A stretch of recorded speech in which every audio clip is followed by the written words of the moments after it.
तौरात के मानने वाले को यहूदी, इंजील के मानने वाले को ईसाई और कुरान मजीद के मानने वाले को मुसलमान कहते हैं। मगर ज़बूर के मानने वालों को क्या कहा जाता है और ये लोग इस वक्त कहाँ मौजूद हैं?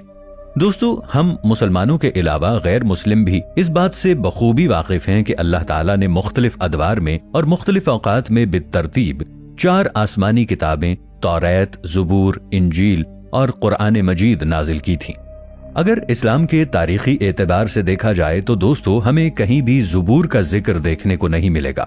और ऐसा क्यों है कि इस इल्हामी किताब का इस दुनिया में इतना जिक्र नहीं होता जितना दूसरी इल्हामी कुतुब का जिक्र और मालूमात मौजूद हैं? क्या ज़बूर आज भी अपनी असली हालत में मौजूद है और इस इल्हामी किताब के अंदर क्या क्या लिखा हुआ है? दोस्तों, आज की वीडियो में हम ज़बूर के मुतालिक जानने की कोशिश करेंगे। वीडियो इंतहाई दिलचस्प और मालूमात से भरपूर होने वाली है, इसलिए वीडियो को आखिर तक लाजमी देखिएगा। अल्लाह ताला ने बनी इसराइल को मिस्र के फिरौन की गुलामी से निजात दिलाने के लिए हजरत मूसा अलैहिस्सलाम को मबऊस किया था। बनी इसराइल 400 साल तक फिरौन की गुलामी करते रहे। बनी इसराइल पर इल्हामी किताब तौरात को नाजिल किया गया था। हजरत मूसा अलैहिस्सलाम बनी इसराइल को फिरौन की गुलामी से निजात दिलाने के लिए इस कौम को मिस्र से निकालकर कोहे सीना की तरफ ले गए। कुरान मजीद में इसकी जामे तफसील मौजूद है। इस मकाम पर बनी इसराइल को अल्लाह ताला ने खाने के लिए आसमान से मन्नो सलवा अता किया। अल्लाह ताला ने इस कौम को गर्मी और धूप से बचाने के लिए इनके सरों पर एक खास किस्म का साया किए रखा। इस कौम के लिए पहाड़ों से चश्मे जारी किए गए। ये जमाना हजरत ईसा अलैहिस्सलाम की पैदाइश से 1500 साल कबल का था। उस जमाने में फिलिस्तीन में मुशरिक आबाद थे।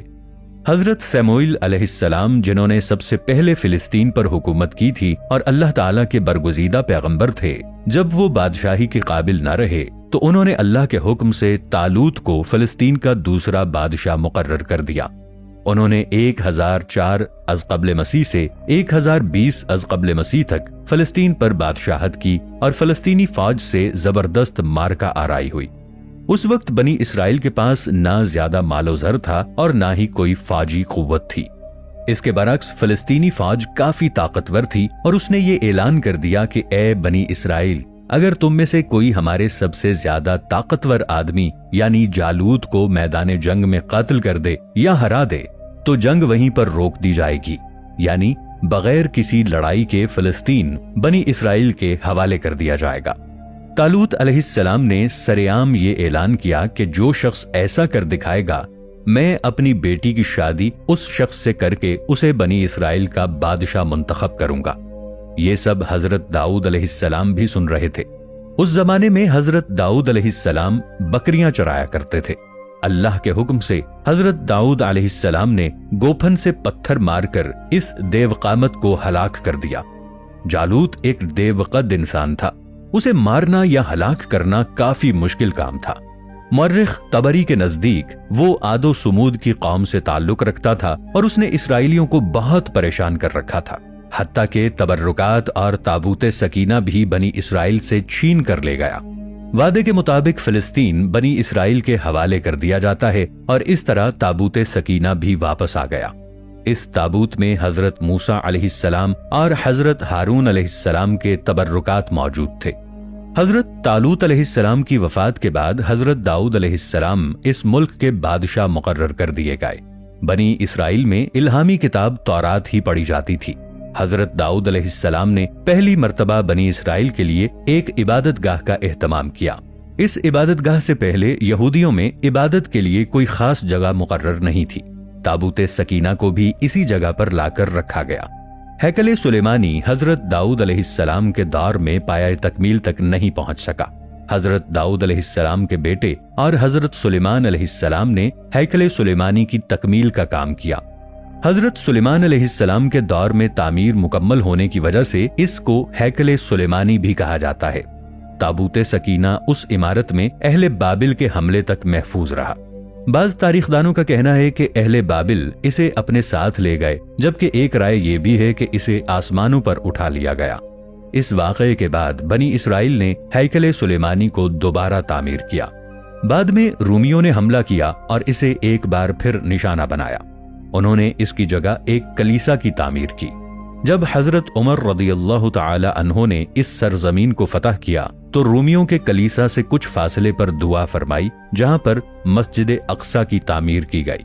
دوستو، بنی اسرائیل کے پاس کتاب بھی تھی اور عبادت کا تصور بھی موجود تھا، اس لیے حضرت داؤد علیہ السلام کی زندگی میں ان پر الہامی کتاب زبور نازل ہوئی۔ دوسری الہامی کتابوں کی طرح یہ کتاب شریعت سے بھرپور نہیں ہے، اس میں بس اللہ تعالیٰ کی حمد و ثنا ہی بیان کی گئی ہے۔ اللہ تعالیٰ نے حضرت داؤد علیہ السلام کو اس قدر خوبصورت آواز کا معجزہ عطا کیا تھا، یہ معجزہ آج تک کسی اور پیغمبر یا نبی کو عطا نہیں ہوا۔ حضرت داؤد علیہ السلام اپنی اسی آواز سے اللہ تعالیٰ کی حمد و ثنا کے گیت گایا کرتے تھے۔ اس کتاب میں آنے والے وقت کے حالات کا تذکرہ نہیں ملتا، نہ ہی اس میں زندگی گزارنے کے سنہری اصول موجود ہیں۔ زبور کی پوری کتاب اللہ تعالیٰ کی حمد و ثنا، اللہ کی بڑائی اور حکمت سے بھری ہوئی ہے۔ اس الہامی کتاب کی بنیاد پر کسی معاشرے کی بنیاد نہیں رکھی جا سکتی۔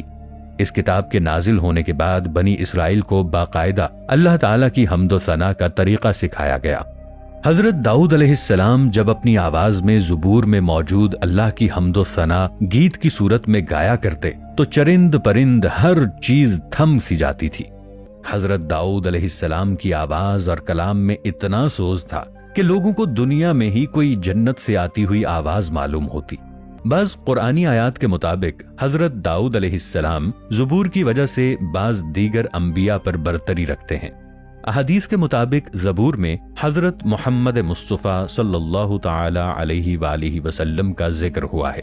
یہ مجموعی طور پر 5 کتابیں اور 150 راگ ہیں، جن میں سے 73 گیتوں کی نسبت حضرت داؤد علیہ السلام کی طرف کی جاتی ہے۔ کہا جاتا ہے کہ سورۃ الانبیاء کی 105ویں آیت تورات سے بلا واسطہ نقل ہونے والی اکیلی آیت ہے جو اب بھی اس کتاب میں موجود ہے۔ بعض احادیث کے مطابق زبور 104 آسمانی صحیفوں میں سے ایک ہے جو 18 رمضان المبارک کو حضرت داؤد علیہ السلام پر نازل ہوئی، کیونکہ قرآن مجید فرقان حمید ہی وہ واحد کتاب ہے جو پہلے انبیاء پر نازل ہونے والی کتابوں کا لٹمس پیپر بھی ہے۔ زبور نصیحتوں، دعاؤں اور مناجات پر مشتمل تھی اور اس میں کوئی نئے احکام یا شریعت نہیں تھی۔ ایک حدیث نبوی صلی اللہ علیہ وآلہ وسلم کے مطابق پیغمبر اسلام صلی اللہ علیہ وآلہ وسلم کا نام زبور میں ماحی یعنی زمین سے بت پرستی کو ختم کرنے والے سے ذکر ہوا ہے۔ بعض روایات میں حضرت علی رضی اللہ تعالی عنہ کا بھی ذکر ہونے کا تذکرہ ہوا ہے۔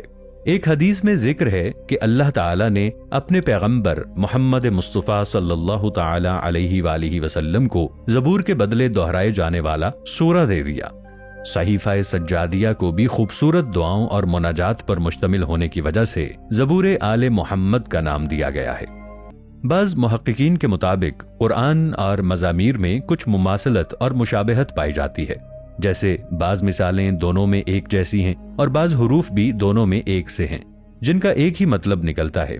یہودیوں کی روزمرہ دعائیں، ہفتہ وار یا دیگر مخصوص ایام کی دعائیں مزامیر میں سے ہیں، اور کتاب مقدس میں سوائے اناجیل کے باقی کوئی بھی اسفار مزامیر کے برابر نہیں پڑھے جاتے۔